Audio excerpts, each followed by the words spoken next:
Lions TV, Millwall 1, Middlesbrough 0. The MFC derby has been claimed by Millwall. With last few years, Borough gave me a few annoying headaches, even when they've not been great and mugged us. But on the basis of that second half, we definitely deserved that game. First half was half within a half. First 15 minutes was camped in their half and didn't really do much, but all the pressure was on them.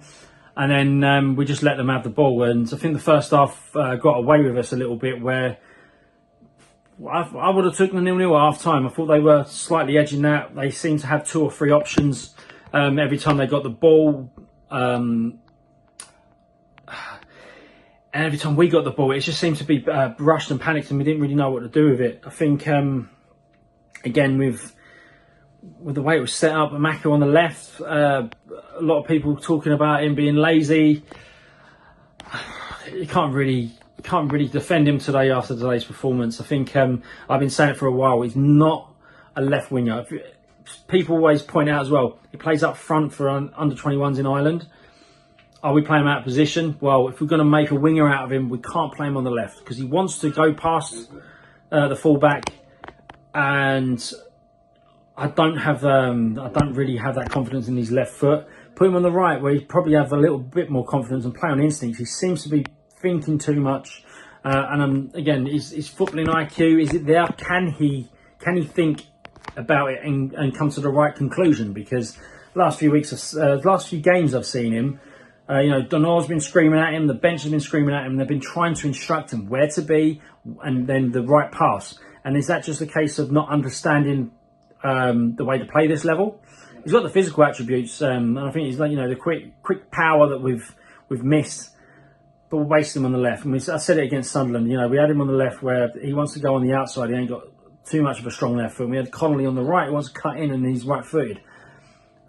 So I'm not going to judge him too much until we give him a couple of games on the right. But it does seem to think where he has started, he hasn't really made an impact. When he's come on as an impact sub, he seems to be dangerous against tired legs. But again, I want to see him on the right, not on the left.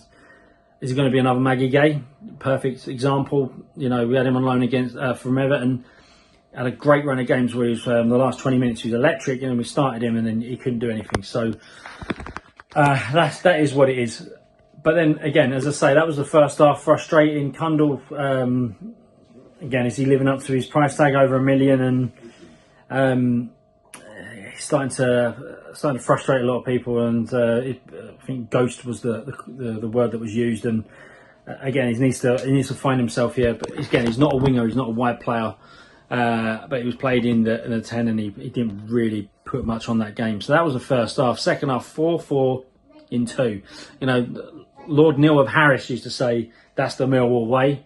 We went 4-4-2, and the second half was ours. And I think just on the basis of the second half performance, where we had a lot more about us, a lot more, grit and determination. We're creating chances. We was on them. We was really going at it. Langstaff again not scored the goals that we was expecting as a goal scorer, but he does put himself about, and he does make things sort of panicky at the back, where he's always on that shoulder, always sort of like pressing.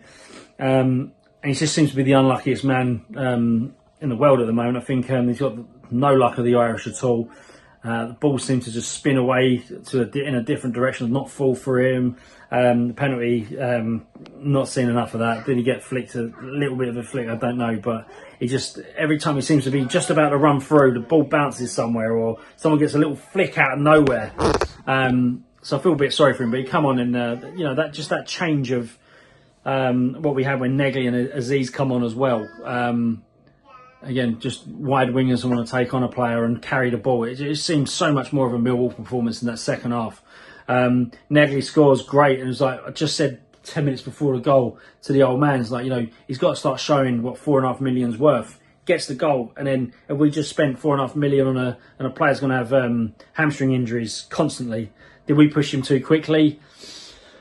You could argue that, his game was 3 points today, so was it a risk worth taking? It's just, again, it's frustrating. He gets the goal, and then within 10 minutes or so, he's going down and holding his hamstring again. But that was the epitome of the second half. A lot more determination, a lot more a lot more room for a lot more energy. The 4-4-2 just seems to suit us down the ground. We're going for man of match. Again, my criticism about someone taking us to the next level. Billy Mitchell was actually phenomenal today, and I put my hands up. I think it was more of a, physically he looked like he was getting involved more, playing passes forward more. Is this a manager that's now going to develop someone to take it to the next level rather than, what we've had before with, it's okay to go sideways and backwards. That's what he's been, but need more of the same. He's been really good last 2 or 3 weeks, and I put my hands up to that, but he was man of match. And just behind him was Kramer. I think we've got another good one. If we lose Jaff in the summer for 15 million or 20 million that people want, we got Kramer, ready-made replacement there. I think he's been brilliant last 2 games. Faultless on Tuesday, faultless today. Likes to come out and he's comfortable on it. Wants to beat the man to the ball, can head it. Just slotted straight in. It's great to see.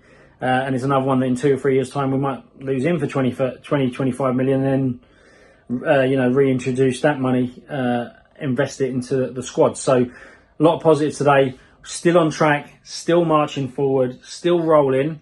We need to carry on that on. We need to beat Blackburn on my birthday. We've not won on my birthday since I was born, so we've got to do that. We still need to win, I think, 3 out of the last 4, but we're in it, and you've got to be in it to win it, as they say. Keep the faith. Whew, it's a lot better than the Pompey performance, isn't it? So enjoy the weekend. Go crazy, go nuts, because we are dreaming. It could be there. Come on, you Lions.